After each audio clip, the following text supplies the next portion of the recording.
tugas dari customer service di Bandara Soekarno-Hatta ini, khususnya pada saat peak season ya, atau lagi lebaran ini, kita memberikan layanan informasi kepada para penumpang yang bisa hadir di sini, yang terbang dari Terminal 2 khususnya, karena kita sedang ada di Terminal 2, dan kita memberikan pelayanan informasi terkait penerbangan, juga fasilitas, juga kadang ada yang bertanya di mana pengambilan bagasi, dan banyak lagi.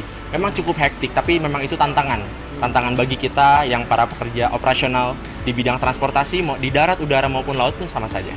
Jadi waktu pada saat kita lagi ada peak season ya, itu kemarin mulai tanggal 4, 5, 6. Nah, pada saat itu kita memang sudah mulai hektik. Dari lebaran, hamin beberapa lebaran, itu penumpang di CIC atau di check-in counter membludak penuh sampai keluar dari gate, sampai hampir menuju gate internasional, karena kan kita di domestik.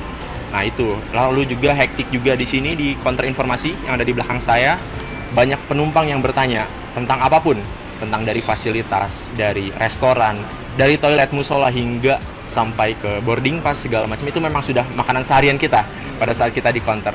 Kita juga kemarin memberikan pelayanan informasi seperti himbauan untuk 2 jam sebelum, karena untuk memecah arus para penumpang. Jadi yang check-in counter, mereka yang 2 jam sebelum diutamakan. Yang masih 3 jam atau 4 jam sebelum, kita tidak boleh masuk ke check-in counter dulu. Kita utamakan untuk check-in online, kayak gitu. Jadi memang di Bandara Soekarno-Hatta ini ada 3 elemen yang memang bekerja secara langsung di operasional. Yang pertama ada dari CS, Passenger Service, saya. Juga ada dari TIS atau Terminal Inspection Service. Dan juga ada Digital Service. Nah, dari TIS ini, kita bertiga ini melakukan koordinasi gimana? Jadi kita melakukan pemecahan arus, kita membuat pembagian divisi ataupun membuat pembagian job desk. Misal TIS ada di bagian antrian, lalu kita yang fokus di dalam pemberian informasi yang ada di counter. Untuk TIS mereka memberikan pelayanan kepada penumpangnya biasanya ada di mobile, jadi antara di check-in counter atau mereka menggunakan 9-booth ke boarding lounge seperti itu. Mereka yang memfasilitasi para penumpang ini untuk lewat arus yang lebih efisien, kayak gitu. Dan untuk digital service mereka yang memberikan pelayanan berupa apa? Dari FIDS atau Flight Information Display System. Apabila ada kerusakan atau error, nah itu mereka yang langsung menangani, kayak gitu. Ya, untuk di divisi saya sendiri cukup banyak, ada 7 sampai 8 orang.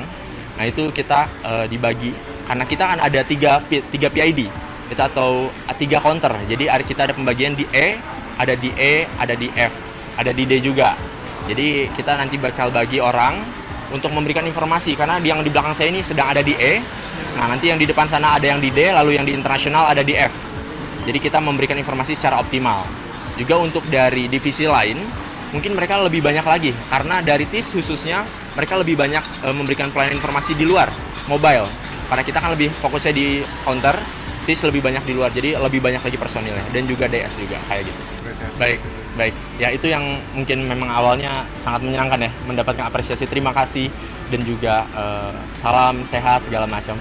Tapi memang yang paling banyak ditanyakan di sini adalah fasilitas dan juga gate, boarding gate. Ya, jadi mereka bertanya, Mas, ini di mana boarding passnya? Jadi kita meminta dulu boarding passnya, kita arahkan kepada penumpang bahwasannya inilah informasinya ada di E4 atau di D4, lalu kita langsung arahkan, kayak gitu. Dan untuk fasilitas biasanya ada di musola ataupun tempat makan yang ada di shopping arcade di daerah sini, kayak gitu. Oke, ini kan lebaran, harus tetap kerjaannya gimana? Ya, memang itulah salah satu tantangan kita ya, sebagai para pekerja lapangan yang memang harus siap. Kita harus dituntut untuk selalu siap, di mana orang lain lebaran, mudik, berkumpul dengan keluarganya, kita harus di sini untuk memberikan pelayanan informasi kepada para penumpang yang memang itulah tujuan dari kita. Kita ikut senang bahwasannya apabila penumpang mendapatkan informasi yang baik, juga kita senang juga melihat wajah para penumpang yang mereka terlayani dengan baik dan juga sama-sama terapresiasi, kayak gitu sih. Berarti satu hari ini kerja berapa jam untuk melayani para penumpang? Ya. Jadi untuk jam kerjanya, untuk secara full kita ada 12 jam. Ada 12 jam. Namun untuk pembagiannya kita bisa dibagi 2 jam 2 jam. Karena kita personil ada lumayan banyak, jadi kita rotasi. Dan untuk shiftnya itu 2 hari masuk, 2 hari libur, kayak gitu. Sejauh ini tidak ada kendala Mas ya selama angkutan lebaran Mas ya? Selama angkutan lebaran cukup banyak tantangannya, seperti mungkin ada penumpang yang ada kendala apa, lalu kita arahkan segala macam, memang agak penuh juga. Tapi alhamdulillah lancar. Dan itu cukup hektik ya Pak? Cukup hektik sama sekali. Hektik sekali.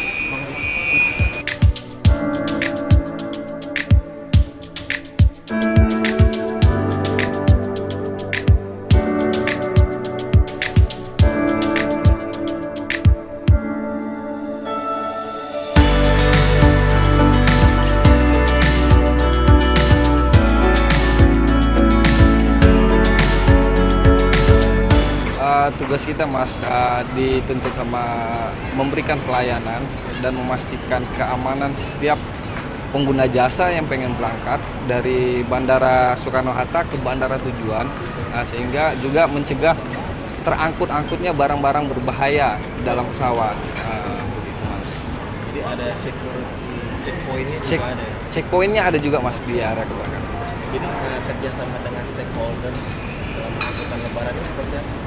Alhamdulillah Mas, kita selalu berkoordinasi sama unit-unit terkait agar memberikan kelancaran pelayanan yang ekstra juga terhadap pengguna jasa, baik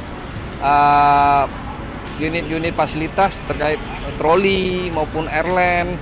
Kita selalu berkolaborasi kepada semua unit terkait agar kelancaran angkutan di Lebaran tahun 2024 ini alhamdulillah berjalan dengan lancar, aman dan kondusif gitu.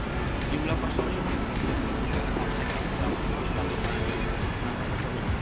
Kalau untuk total personilnya mungkin saya belum tahu pasti Mas, tapi dari manajemen perusahaan kita mengoptimalkan sehingga ada yang dilakukan SPKL. Jadi jam libur dia dipanggil untuk melaksanakan tugas tambahan. Jadi nggak ada hari libur, dikurangi waktu liburnya untuk memaksimalkan personil menyambut pasca lebaran ini Mas. Yang biasanya kita lakukan, kita selalu koordinasi sama pihak airline, terkhusus di area ke airline-nya dan menyuruh mereka untuk maksimal membuka area check-in counternya dan membantu mereka juga untuk mengatur flow antrian yang ada di area keberangkatan Mas. Dan kita juga setelah mereka melakukan check-in, mereka diarahkan ke dalam pemeriksaan, security pemeriksaan menuju ruang tunggu, dan di area situ kita maksimalkan dalam pembukaan alat pemeriksaan seperti X-ray, kita maksimal full semua, dan personil juga bekerja full di tim, pokoknya kerjasama kolaborasi sehingga mudah mengurangi intensnya antrian yang seperti tahun-tahun yang lalu.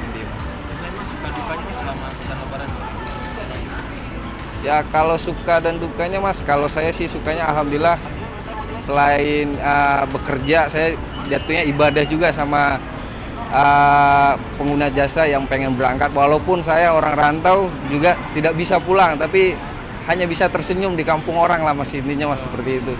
Senang sih saya mengantar saudara-saudara kita pengguna jasa khususnya terbang ke kampung halaman mereka yang orang keluarganya sudah merindukan kedatangan mereka Mas. tahun ini belum mudik ya?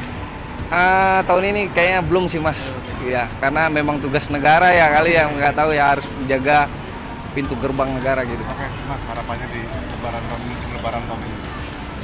Harapan tahun ini ya mudah-mudahan sih, terutama terkhusus untuk pelayanan kita, segi keamanan baik perusahaan kita tidak ada komplain-komplainan terhadap pengguna jasa, karena kita sudah maksimal dalam memberikan pelayanan lah terhadap seluruh pengguna jasa yang pengen menuju kampung halamannya, sehingga tidak ada komplain-komplain yang berarti lah untuk perusahaan baik pun ke karyawan yang sudah bekerja ekstra Mas.